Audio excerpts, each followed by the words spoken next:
Hi, Mark here from the Tangibound Podcast Network and host of the flagship show, the Tangibound Podcast. Did you know that we over at Tangibound are always looking for amazing podcasts to promote? And did you also know that we are also proud nerds and geeks of everything from movies, music, gaming, TV shows, and comic books to wrestling, MMA, soccer, and football? Whatever you can nerd or geek out about, we've got it. And if you're interested, we can help you find it. And if you're a show looking for a place to call home, we've got you covered. Side effects may include upset stomach, dizziness, tumors, shakes, and in some rare cases, death from excessive laughter. Though to be fair, it's only sometimes. Other side effects may include diarrhea, gallstones, heart palpitations, and strong desire for cookies on the dark side. Talk to your doctor and visit TangiboundNetwork.com and see if Tangibound Network is right for you.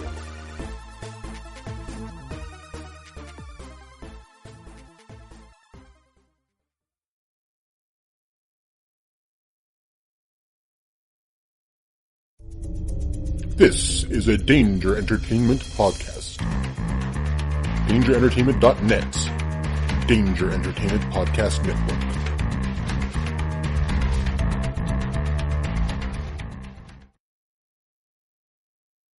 Hi everyone, this is Henno. And this is Stephanie. And we're from the Gotham Knights podcast and the Orville Lights podcast. The Gotham Lights podcast is a fan cast dedicated to the television show Gotham. And sometimes the television show The Orville. And if either of these things tickle your fancy, then by all means, reach out to us on Twitter at Gotham Lights, on Facebook by searching Gotham Lights, and also by means of email, gothamlightspodcast@gmail.com.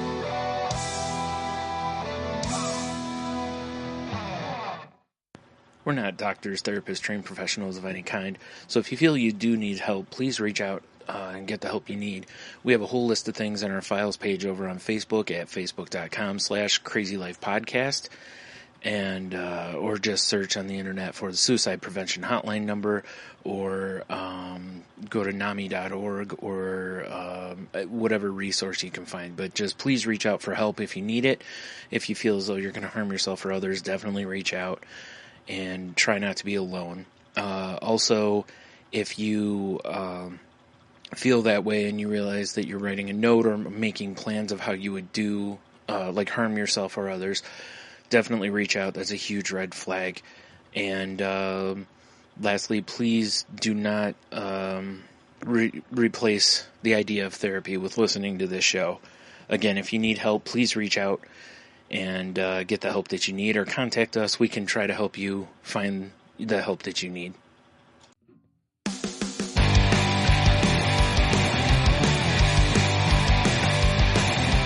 life sucks to the last drop.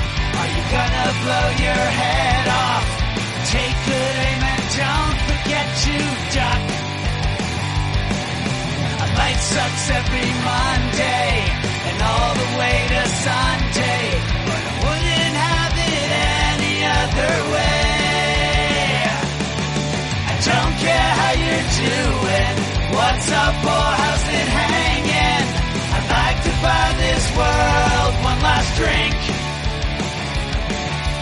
Life sucks all of the time, stick it up your sunshine, and then you'll see the clouds every day.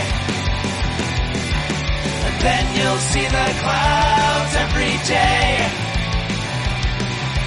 Then you'll see the clouds every day.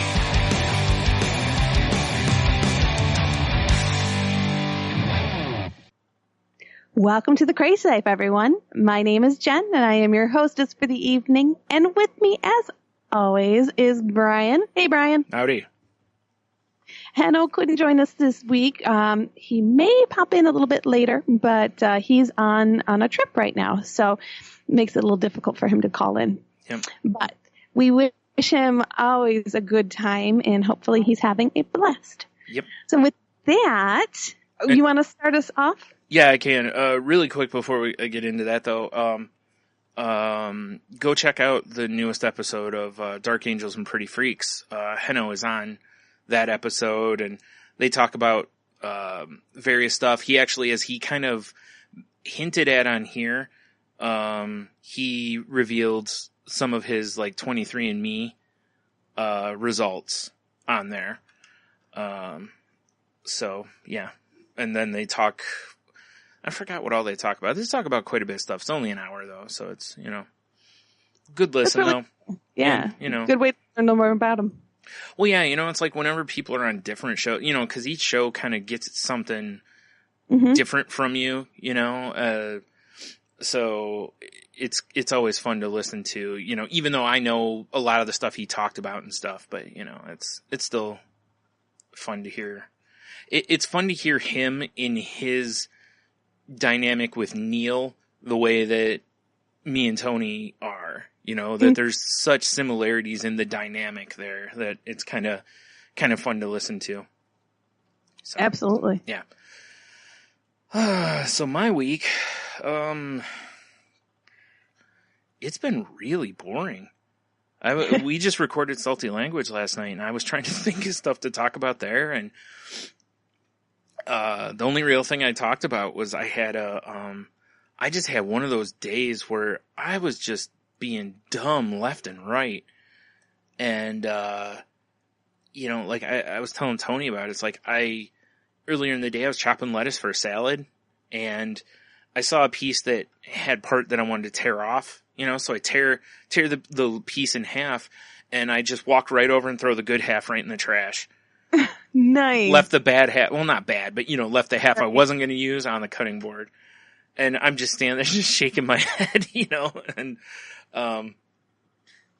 later on I decided I wanted pizza. So, I preheat the oven. I got the pizza stone out, pizza's on it, and I come back out 20 minutes later only to realize I never put the pizza in the oven. It was just sitting on the stone on top of the stove. Quality. Yeah. Nice. So I just started laughing because what else am I going to do? So I put it in, it gets done. I cut the pizza. I put it onto plates so I can and I always have to put what I'm not eating into the microwave to cool down, because my cat will jump up on the counter and eat it if I don't. So I have the cutting board in my hand. I turn and I open the microwave. Like, I'm going to put the cutting board in the microwave, not the plate with the pizza on it. Nice. And I just start laughing and shaking my head. I was just laughing at myself. I was like, I don't know what got into me, but I was a mess. So. Yeah, some days that happens. Oh boy. It was something. Yeah, it was, and I've always been pretty good about, like, I'll usually be like, Brian, you dummy, and just laugh about that kind of stuff. Cause what else are you going to do there? It's, we've all, I'm sure, had our moments where, you like get the milk out and go to put the cereal back in the fridge, Mm-hmm. So yeah, that was pretty ridiculous. Yeah, I mentioned last week on here that the comedian Brody Stevens had died, and over the last week I've been listening to podcasts where hearing comedians talk about how good he was their friend, and just listening to some of them talk about him and how they were getting choked up, like talking about him or doing on Jeff Ross's podcast. They did where they were telling each other like their favorite bits that Brody Stevens had done or whatever. And, it was a really nice tribute to him and stuff, but it was, it was tough. You could tell, like, you listen to a couple of them, like Jeff Ross at one point, was really choked up, like he was doing it. And he ends his podcast with a roast in peace segment, where he does like a roast on somebody who's either just died or has died previously. And, so, of course, he did one for Brody Stevens, and, it was very much from what I know from watching Brody Stevens, I think he would have loved, the send-off he got. But you could tell it was tough for Jeff Ross to do it, and it was almost also like as he's doing it, that you could also kind of feel the element of a too soon type of thing. But, in roasting, there's no such thing as too soon or whatever, essentially. But yeah, it was tough to listen to. Like, I don't think you could listen to it. You'd be a mess by the end of it. Probably. Because him and Sarah Tiana at different times get choked up talking, and you'd probably just start crying. Because it was, you know, like I said, it's always tough when you hear somebody lose, you know, someone that they cared about like that. What else did I do? I can't. I'm just trying to think of it. I really didn't do a lot this week. It was, like I said, a really boring week.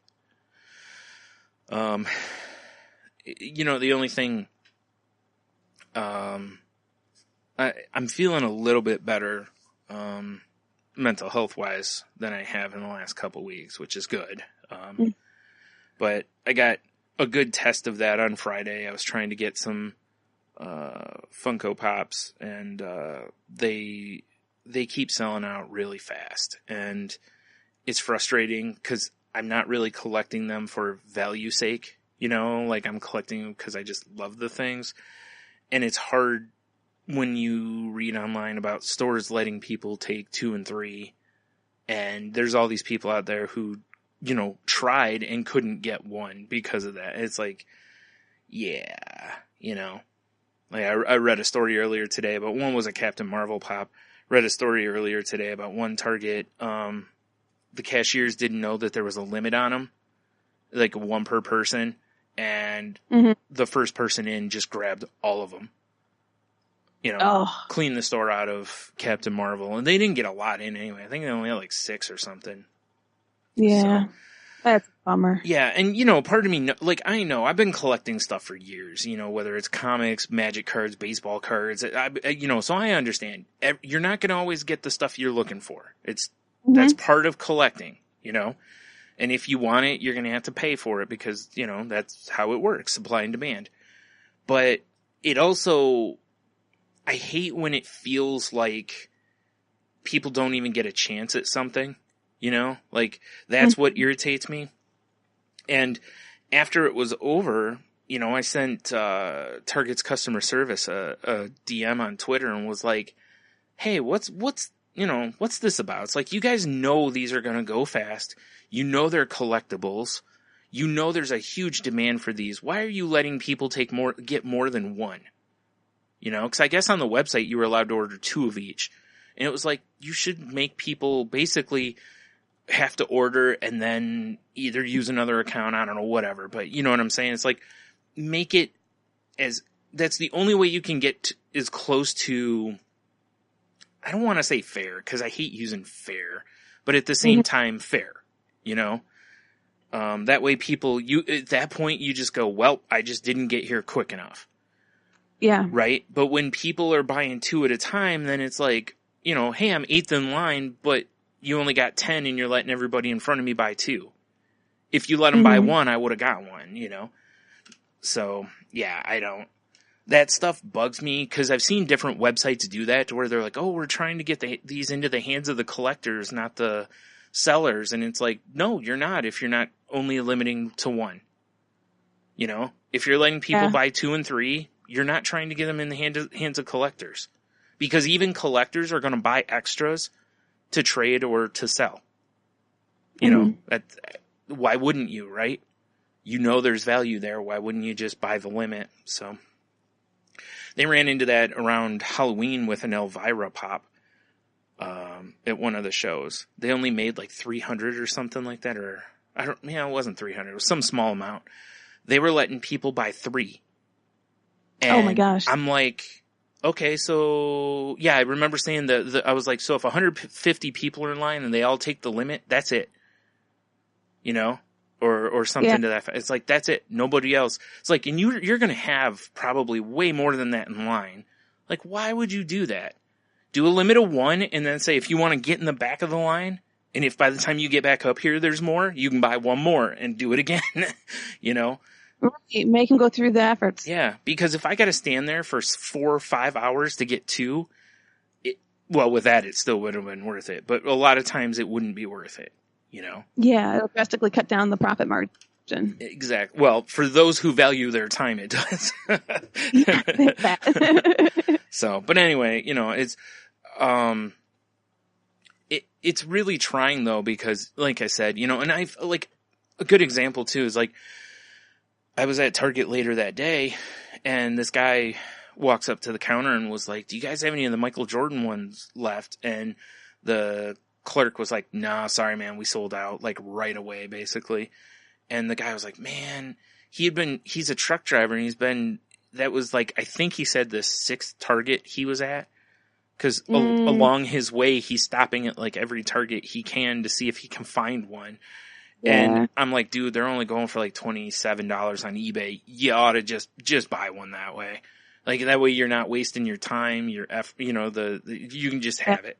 Be done with it. But it, you know, like I said, it gets frustrating. And it's hard because there's times, and I've seen a lot of people, and I've even had these moments where I'm like, maybe I should quit collecting these, you know, because when it gets to that point, it's less fun.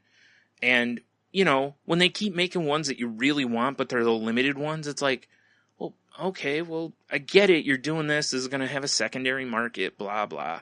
But at the same time, it's like, you know, the one thing I wanted from, like, Ren and Stimpy was from the Happy, Happy, Joy, Joy episode where Ren's got the happy helmet thing on. And that was a San Diego exclusive. It's like, come on, you know, like, so anyway, but like I said, it's frustrating. So it tests my temper more than anything. But like I said, I wrote to Target, and it was, you know, I wrote it. It was very civil. I wasn't rude or, you know, no, you know, foul language or anything in it and whatever. And they responded, you know, with corporate speak, and, which is exactly what I expected, but whatever. At least you got it off your chest. You know, I'm at that point that it's like, I know the companies are reading their social media stuff. So I feel like it's a little less falling on deaf ears than it used to be. Mm-hmm. Because the companies are really afraid of bad social media situations. So they're paying more attention to that. So it's like, if everyone does this kind of thing, then maybe changes get made. You know, because like I said, I don't care. They could send out, you know, 2nd shipment, 3rd shipment, 12 shipments, and I'd be like, cool. I don't care, because you know, but I know there's a lot of people who'd be very mad, you know, because earlier in the day they paid $50 for a Jordan online or something, you know. It's true. It's a tough situation when it comes to secondary market. Yep. Because you can't have something won't stay relevant and collectible if there's no secondary market. Correct. But if the secondary market gets too far out of control, people stop wanting to collect altogether. And it's always a delicate balance, you know? Mm-hmm. I've watched Wizards of the Coast do this with Magic for 20 some years now, where they have to be very careful of how they reprint cards and stuff to, you know, because there's cards worth thousands of dollars now, and if they just were like, we're reprinting them, people would be furious. Very true. So, you know, and they would potentially quit and whatever. So, yeah. Anyway, so there was that, but it was really funny though, because after I couldn't get them on the website, my initial feeling, I felt myself slip into the of course not, you know, situation. Right. Sure. And, you know, I stopped myself from getting too far down that hole, because it was like, dude, they're collectibles. You know better. Like, you know you're not going to get everything you want. Again, I've been collecting long enough as part of the game, you know? Mm-hmm. But, excuse me, geez. I, you know, caught myself and stopped myself from going down that path too far and, ruminating. And the funniest part was, you know, my initial feeling was you know, of course not. Why, you know, blah, blah, blah. And then later in the day, you know, things kind of really unfolded in my favor, you know, like, you know, cause my brother was able to get 2 of the ones I wanted. A guy at the Target over here had actually held one of the ones I wanted for me. And then that other Target I went to had, the other one, but they were in the back. So, you know, but an employee was nice enough to go get them and stuff. So it ended up working out to where I got almost everything I wanted to get. And the only reason I didn't get everything I wanted to get was money. I just didn't have enough money, you know? Yeah. So it was, so looking back at it, it was like, you know, like, it's kind of like, yeah, maybe you shouldn't have overreacted so soon. Let things play out and see how things go here. You never know. That's the long-winded lesson there. Yes, exactly. Yeah. So that's about all I got for the week, though. I can't think of anything else. So. Well, I've had a pretty quiet week myself. The big things that I'm working with right now is one of the guys I work with got moved to another location, and they decided not to backfill his role. Awesome. But instead give me his role on top of my role. Oh, of course, yeah. So, I mean, it's split up a little bit, so I'm not doing 100% of everything he was doing, but probably about 50% of what he was doing is coming to my desk. So it's twofold. The first part, I love learning, and so I always love learning something new, and so that's always cool. I enjoy that. It's something I've never done before, so it's cool. But it is a lot of stress, and I must admit, I do rely a little bit on the girl card. I'm in a male-dominant industry, and they have a tendency to not expect as much from me. So I don't necessarily offer as much either. Mm-hmm. So I kind of been taking advantage. So I will own that part of it. So this is requiring me to step up more than I've had to in the past, and it's stressful. It's been very stressful, but I've been managing it pretty well. Good. Some curse words and things. I almost cried, but I didn't. Yeah. I got myself overwhelmed, and I calmed myself down, and I was able to, I wiggled my toes, and I did the little tricks and stuff that we've talked about on the show to kind of prevent myself from getting overly emotional, and then I put it in perspective. Yeah. And, I was able to work through it. Really quick, I think something that needs to be said a little bit too is, like, for anyone who hasn't listened before, is that, like, you don't want to have the reaction of crying. Like, you're not talking about, like, we all have that moment where we're just so overwhelmed that a good cry probably would be the best thing for you, to just get that out of you. But it's not the same thing here. So I just want to make sure anyone who's new knows that. Yeah, this is not the situation or the atmosphere to be able to sit down and have a good, healthy cry. Yeah. So I have to prolong that until I'm into a safe place where I can lose my cool for a bit. Right. So I'm managing through it pretty well, and I got to the point where I actually got a couple kudos from my coworkers for running one of the nights.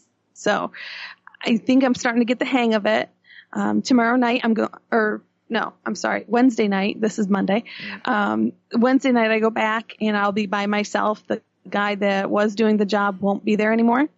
So I'm going to be completely without a safety net. So it'll be interesting to kind of see how this all works. But I do have a couple guys that work with me that are pretty solid, that know the job as well. So I'm feeling pretty good about it. Mm-hmm. So it's has been interesting kind of, stepping up and doing something new and dealing with that type of stress. And I like to succeed. Who doesn't, of course? Yeah. But I like to be successful at what I do. And when I feel like I was feeling like I was doing both jobs, but neither one was I succeeding at it. Oh, okay. Yeah. So I'm getting to the point where I'm feeling more comfortable that I'm able to kind of rise above that and move past that, which was cool. Right. Something else I wanted to make sure I gave a shout out to a friend of mine on Twitter. She went to her first psychiatrist appointment, and for those of you who don't know, there's two types of psychiatrists. There's the talking type and the med type. Mm-hmm. She went to a talking one, and they can also both do meds. But, yeah, right. One specifically focuses on the talking end of psychiatry. Yeah, that's kind of like a specialized one, because most of them are the meds ones, but yeah. And then therapists are usually the talking ones. Like psychologists, yeah. Yep. So, but regardless, this is her first time going, and she was very nervous about it, but she knew she needed to get it done, and she stepped up and followed through, and it was a really successful appointment for her. Good. They have plans to go forward with different things, and I'm very proud of her. Good. Excellent. Yeah. She really took a big leap, and that's pretty awesome. So kudos to you, my friend, and I'm with you all the way. Yep. It's funny, isn't it? How when you look back, it's almost ridiculous to be anxious about going to therapy, Right. Because the whole point of it is for them to help you, to talk to you about helping you. It's so odd. I mean, don't get me wrong, that's the same for, dentist, doctor, any of that stuff, but this especially, like, maybe not this in particular, but any sort of like talk therapy kind of thing. It's like the whole point is to give you a safe space so you can talk about things and work on yourself, but we're all, and myself included, super anxious or scared or whatever to go that first time. Yeah. It's really rough. Mm-hmm. It is really rough, so I give props to anyone who's able to, Me too. To pick up their feet and walk in that office. Yep. It takes a lot of guts. So, good job with that. Yeah. The other thing that I wanted to talk about that's actually going to lead us into our conversation tonight is I've been pretty emotional lately, just feeling a lot of emotions, not necessarily, like crying all the time or, out of control emotions, but I've just been feeling a lot. But the medicine I'm on, it usually they cap me at tops and bottoms, and I have some wiggle room, but not a ton of wiggle room. Mm-hmm.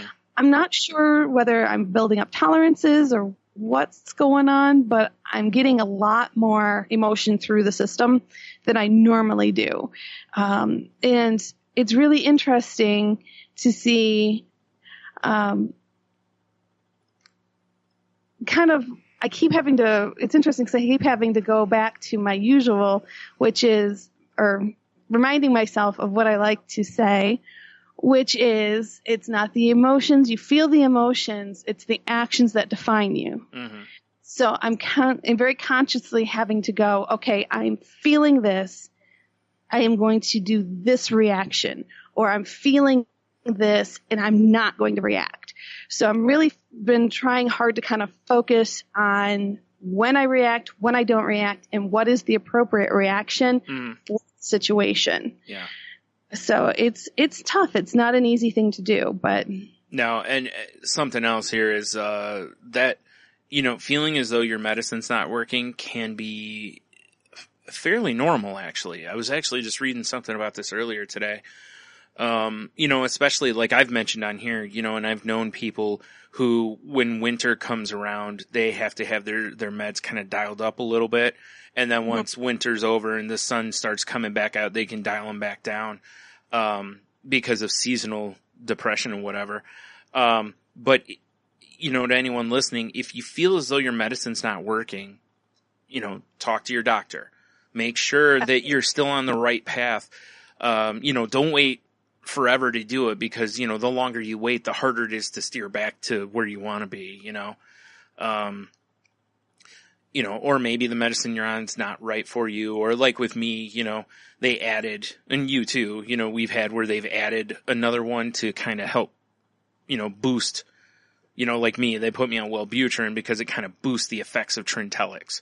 So, between the two, and that made a big difference for me. So, it's, but like lately with the way I've been feeling, it's like, I'm probably going to talk to my doctor about it, because it's been a longer stretch of it than I usually get. So, like I said, anyone listening, if you feel as though your medicine's not working, first of all, look to make sure there isn't something else that's changed that could kind of be the cause of it or something. But but talk to your doctor either way, because staying on top of these things is, you don't want to get too far behind when you're in the, a race with like depression or bipolar or whatever, because it can turn messy real quick. Yeah.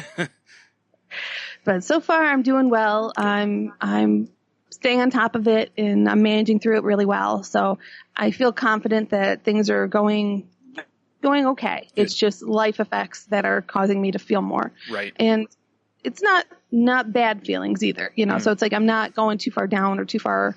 Yeah. Well, like you were just saying, you're feeling that overwhelm, that overwhelming feeling. So that when you look, like I was just saying, like look at your life for other factors, like, okay, this is probably why I'm putting the medicines to a bigger test, so. But this kind of brings us to our article today, which is from Psychology Today, by Stephen Ridbourd, MD. His article is "Choose Your Actions, Not Your Feelings." So it's a little bit different than what we normally do, because we don't really have talking points, but I'm going to read some stuff to you guys, and we're going to have a conversation around the different paragraphs that we have here. It starts with, "We can't help how we feel, but we can choose how we act. Again and again in therapy, I find myself emphasizing the distinction between feeling an emotion and acting on it. Many patients, and non-patients too, take the undue responsibility for their emotions, as though feelings were volatile behaviors, the result of a choice. Often there's a stated or implied should, like I should feel this, not that. Note how commonly people blame themselves for feeling or not feeling a certain emotion. I should be more grateful after all she's done for me. It's wrong for me to get angry at other drivers, that they're just trying to get home too. Or it's silly to mourn the death of my dog, he was just a pet." When feelings are viewed this way, we hold ourselves to an impossible standard. So I would agree with that. I mean, I'm a firm believer, though, that you feel the feelings, you act the acts. They're two separate things. One is a chosen thing, we choose to act, and the other is involuntary. You feel to feel. You can feel sad and not have any reason why. You can feel happy and not have any reason why. You just have those feelings. Yeah. So next, so we expect to control what is essentially not ours to control. If we prefer chocolate ice cream to strawberry, no act of will or rational choice can convince us otherwise. When someone or something strikes us as irritating or funny or repulsive, these reactions arise unbidden. We do not choose to feel depressed and cannot opt to feel happy. Well, that one right there, I think you can attest to. Yeah. Just that whole, just be happy. Yeah. And lovely. Like I've always said, the key with that is it's a very small semantic shift, but it's that you can't. I hate when people say, "Well, I choose to be happy," and in my head, I'm like, I can't choose to be happy. I can choose to be more positive or look at things positively, but I can't just choose to be happy, And I know to some people it may be the same thing, but to someone who's going through this, it's not the same thing. Because again, trust me, if I could just roll out of bed and I'm happy, I would do it every day, because it's so much easier than fighting, Now, sexual attraction to one type of person and not another occurs whether we like it or not. It's true that we can gradually temper negative emotions, particularly global ones such as depression and anxiety, by willfully altering our thinking, using cognitive behavioral therapy, which we've talked about before on here. Yep. And even more reliably by choosing situations and relationships that promote feelings we want. But on a moment-to-moment basis, feelings come and go of their own accord, which is true. Yeah. So, just even talk a little bit about the sexual attraction aspect of it. I mean, there's so many situations that you hear about, and we'll use TV to kind of temper the situation a bit. So it's not any one particular person, but on TV we see it all the time with relationships when they fall apart and, infidelity happens, and the same things kind of keep being brought up and said, it just happened. it was a mistake, but it just happened. I just, and all that stuff that it, wasn't my fault. It just kind of happened. Yeah. Well, yeah, feelings aren't your fault, but physical actions, it don't just happen. Yeah. You have to control the situation and how you react to the situations. I mean, I think that's what differentiates us as people. And, that's where your morality and your moral compass comes from, is what you decide to act upon and what you don't decide to act upon. Right. Not that I'm judging anybody, because by no means do I stand in judgment, because, hey, I've made my mistakes in my life and I've done actions that I shouldn't have done. We all have. Yeah. Absolutely. Everybody has. Yeah. So by no means am I judging anyone, but, right. I also believe that you have to stand up behind your actions that you've taken and deal with consequences. Yeah, it's like Heno points out quite a bit on here about the, just taking your responsibility in something. Yes. And no matter what, always look at what part you played in it. And that's kind of, I think, where this is going a little bit here. Now, the mistaken belief that one can and should be in control of felt emotions leads to unwarranted moral condemnation, a sense that having certain feelings is a mark of a bad person. Self-condemnation of this sort is tragic and can last a lifetime. By the same token, it is unhelpful to criticize or overanalyze the feelings of another, e.g. one's spouse or child. He or she didn't choose those feelings and may not know why they arose. All right, guys. Walking down the street. Very attractive woman walks by you. You look. It happens. Feeling the attraction is going to be there between different people, different times and stuff. Mm-hmm. You can control saying, damn, or wow, or anything like that. That's actions. Control those. Yeah. Oh, it's not that hard. Right. It shouldn't be. It shouldn't be that hard. Yeah. So, simplifying things a bit. Right. Calling out another to account logically for feelings has an aggressive edge. It banks on the fallacy that emotions are rational and controllable when they are not. Analysis of emotion is quite valuable if done in the spirit of curiosity, not criticism. So, curiosity. Why are you angry? Simple question. Can be taken the wrong way if you're not careful. Yeah. Someone is angry, it's like, what's causing this anger? Why are you angry? Can put, gasoline on the fire. So curiosity is obviously a very healthy response. You want to understand why you're feeling a certain way, but you just got to be careful that you don't come across as accusatory. Yeah. Or criticizing. Right. Curiosity is a healthy response to a new awareness, including awareness of previously unrecognized emotion. It is a new piece of a self-knowledge. Emotions arise in the limbic system, the nonverbal, the more primitive brain centers we share with other animals, not from the neocortex, the seat of rational thought. The neocortex notices and is affected by activity in the limbic system. This is why we can't always immediately name or identify an emotion when we feel it, and why strong feelings can temporarily flood or short-circuit rational thought. One of my favorite movies about this is, oh my gosh, I'm going to lose the name of it now. Oh, it's the one with the young girl that has all the different characters in her mind. It's a cartoon. I've lost it now. But it's a cartoon, basically, that all the different parts of her brain, all her different emotions have a different character in her brain. Inside Out. Yeah, okay. Yes. So in Inside Out, I love that movie because it really kind of talks a lot about how, depression doesn't mean to, or sadness, I should say, doesn't mean to bring everything down, but something as simple as just a touch of the idea, and she can turn everything sad. Yeah. And it's so simple for it to happen. And it's not logical. It just is. It's just part of what sadness does. Yeah. Now, actions are different. Unlike emotions, they are or should be essentially under our control, just as willful application of CBD, which is cognitive behavior, can influence emotional behaviors driven by strong emotion, sometimes feels compulsory, crying when feeling sad. However, both of these are exceptions that prove the rule. Feelings aren't chosen, behaviors are.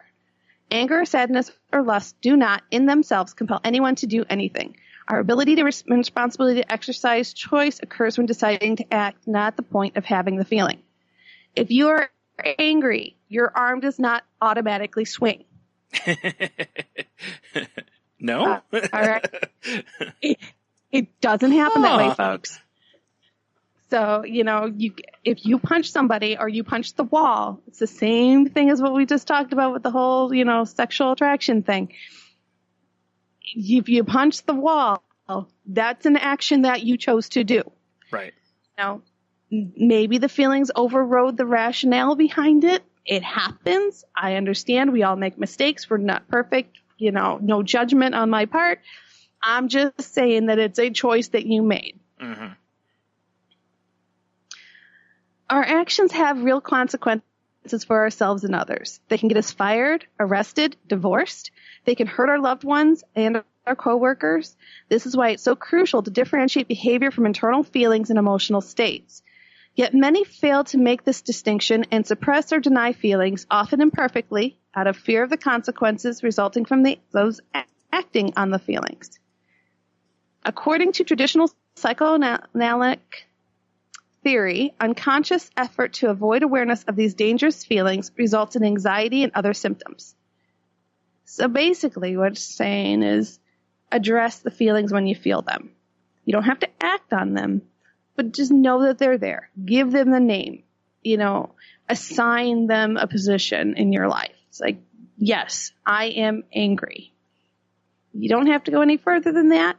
It helps to go a little bit further to say why, but, just if you bury them and you try to pretend they're not there, they will find a way to come back to the forefront.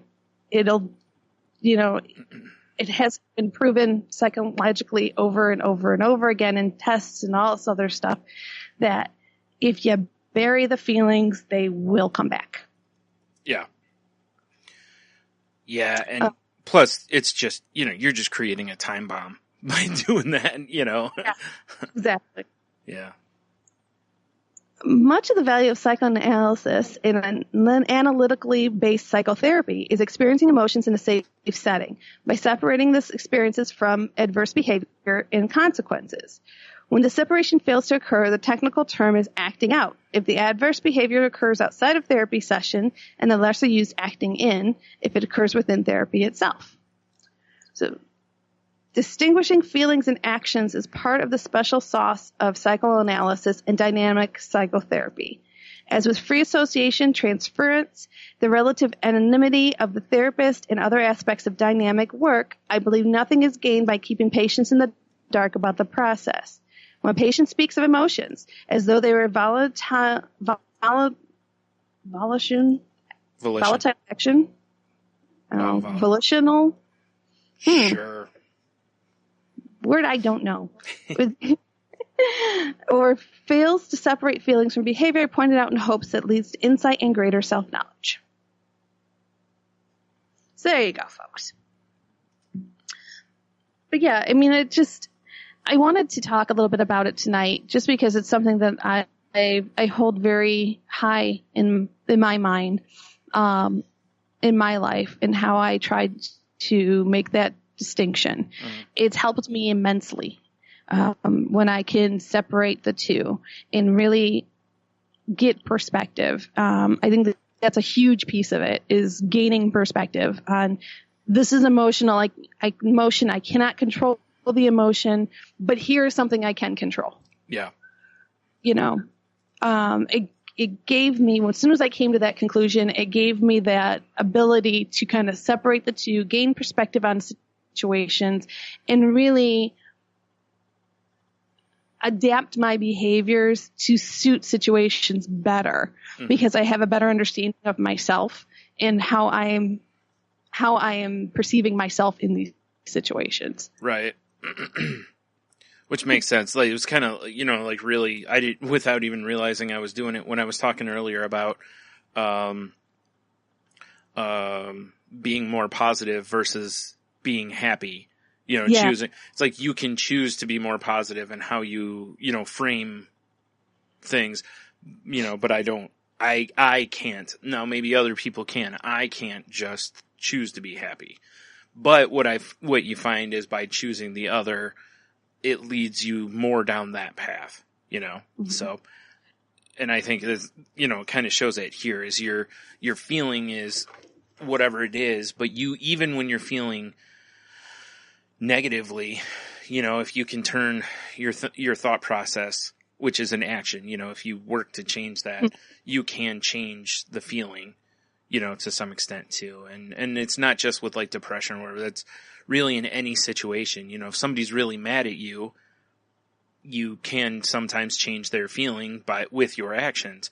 It's very much, instead of just apologizing, show someone, that you've changed or that you're going to correct whatever. And a lot of times their feelings on things will change at that point, So, yeah, it's not just mental health related. It's really about anything almost. Yeah. And it really does. And they are connected. Oh yeah. You just mentioned, emotions and actions are connected. There's a, yeah. But so we're not trying to deny that, one doesn't lead to the other because they do. And you can act based upon emotion, of course. Well, I was just pointing out that stuff because it is, focus on what you can change, not what you can't, Exactly. So, and there's nothing wrong with saying, I am sad today. Yeah. And not have a reason. Yeah. Same thing with I am happy today and not have a reason, or I am angry. Any of the feelings. It's okay. Yeah. You don't have to have a reason for the feelings because they just are. Yeah, exactly. That's just how I am. Yeah. That is just what I'm feeling. Yep.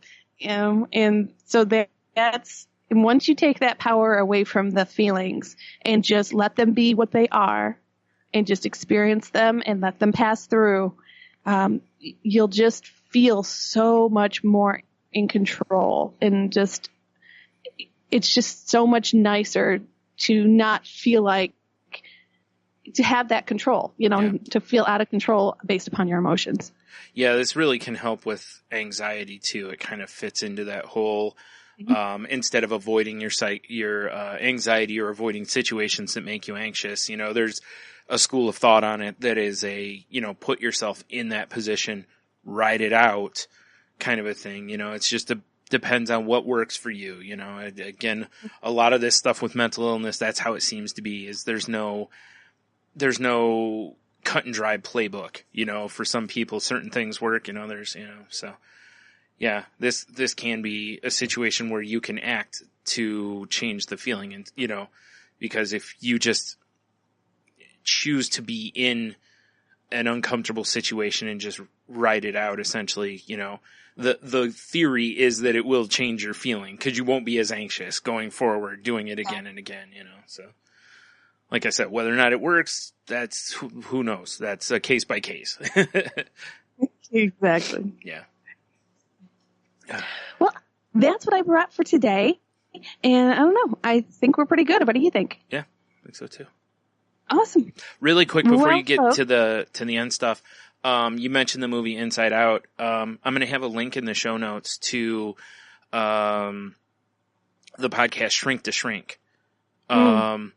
And they they did an episode where it's two psychologists or psychiatrists. Ooh, I feel bad that I may get that wrong. But anyway, they talk about, the movie, like they break it down from, that kind of perspective. It's a really interesting listen. And their whole podcast is that way. They break down movies, TV shows, different stuff like that. Like they covered the TV show, The 13 Things, cause I asked them to, and, but yeah, definitely, go have a listen to that. I think it's like an hour long, might be longer, but I think it's about an hour. So. And check out that movie. If you haven't watched it, it's very entertaining and it's a family friendly movie. So definitely check it out. Yeah, it's been used by a bunch of people to kind of help kids with to kind of teach them a little bit about mental illness. So, which I get. There's also a 90s show called Herman's Head. Yeah. That has similar premise to it, but it is not as child friendly. No, certainly is not, and it's probably horribly dated at this point. Yes, it is very dated. Yeah. I'm sure.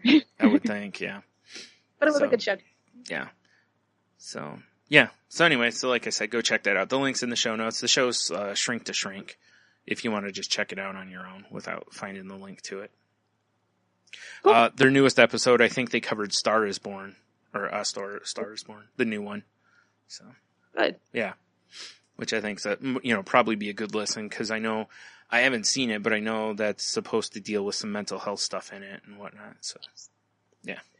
I've not seen it, but I'm familiar with the storyline, and it's a very strong emotions in that movie. Yeah. Mm-hmm. So go check them out. And hopefully at some point here soon I'm going to try to get Courtney on the show. So that would be awesome. Yeah. So, well, with that, folks, if you want to continue the conversation with us, you know what to do. You can reach us. You can reach me through Twitter at Jen's Crazy Life. That's Jen with a G. You can also reach the podcast through their website. The Crazy Life Podcast crazylifepodcast.weebly.com is our website. Our email address is thecrazylifepodcast@outlook.com. If you want to hear more from me, you can also check out my other podcast at shakethesheets.com. It's an entertainment podcast. And Brian, how about you? You can also find Heno on Twitter at Ida Heno, or on Facebook at Heno Heiter. You can check out Heno's other podcast, which is called Gotham Lights. It's where they talk about the TV shows Gotham and Orville. So, if you're a fan of those shows, go check that out. That can be found on Twitter at Gotham Lights. I can be found on Twitter at Stu-Nami. My other podcast can be found at salty_language or at saltylanguage.com. That show is not safe for work. This show can also be found on Twitter at The Crazy Life Pod, where I post when new episodes go up. And I'm going to try to get better about throwing some interesting articles and stuff that I read. I put one up today actually about basically learning when it's time to quit scrolling. Like when it's kind of time to back away from social media, type of a thing, that I thought was a pretty good read.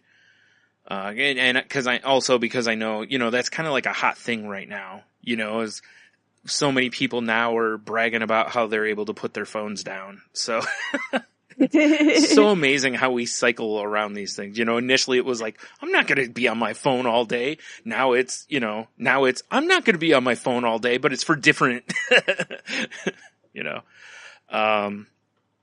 So yeah, check that out. Our Facebook group can be found at facebook.com/group/crazylifepodcast. We're part of the Danger Entertainment Network, which can be found at dangerentertainment.net. And we can also be found on the Tangentbound Network, which can be found at tangentboundnetwork.com. If you listened earlier in the episode, actually, there's a promo from Heno and Stephanie that do the Gotham Lights podcast. So, if you didn't listen to that, go back and listen to that. It's towards the beginning of the episode, or the file, whatever you want to call it. Mm-hmm. Yeah, I think that's all the links there. So if you feel as though you need help, please reach out. Or Jen mentioned with her friend, if you're at that point, please take that first step, talk to a friend, talk to family, contact a doctor, whatever it is. But if you feel you need help, please reach out and get it. There's so many people out there that are willing to help. You just gotta maybe have to do some work, but if you feel as though you can't, find someone to be an advocate for you. Find a friend who's willing to help, or a family member that's willing to kind of slog through setting up appointments or whatever, if that's what you need to do to get help. But yeah, please don't keep it to yourself. And if you're in a situation that's a crisis, as though you may hurt yourself or others, please contact somebody. Try not to be alone. Contact suicide prevention hotline number or some of the other crisis numbers that are out there. And also from the other side of it, check on your friends, especially the ones that have mental health issues. Make sure they're doing all right. Just check in once in a while. And as I said on Salty Language last night, it's don't let your friends get away with "I'm fine." Like if they say they're fine, push. No, I'm kidding. Don't, you know what I mean? Push within reason. Because I'm fine many times is I'm not fine. It's I'm not doing okay, but I don't want to burden you with my problems. That's usually what I'm fine means. Usually takes me two times. So if someone asks me like, how you doing? I'm like, oh, I'm good. Yeah. Second time, how you doing? No, I'm okay. Yeah. Third time, no, really, how you doing? Yeah. Here's really what's going on. Right. Yeah. So I figure if someone cares enough to ask 3 times, then obviously they want the truth. Yeah. But yeah, check on your friends that way and stuff too. And then, as always, I, mentioned just being nice to one another. Let's just put away the hate and the separatism that's going on. And let's just get away from that. There's no need for it. It's not getting anything accomplished. All it's doing is making people dig in on opposing sides of topics and whatever, no matter what they are, and no progress is getting made over it. So let's try the other way. Let's try going back to that. Let's be civil to one another and nice and whatever. So yeah. And also, make sure you include yourself in that. Be kind to yourself also. Mm-hmm. Make sure you do your self-care. Yes. Somebody posted on Twitter, of course, a meme that's had a t-shirt and it said Goose and Maverick. Let's bring back the loving feeling. 2000. That's a party I can get behind. Yeah. So with that, folks, let's bring back that love and feeling. Have a great week.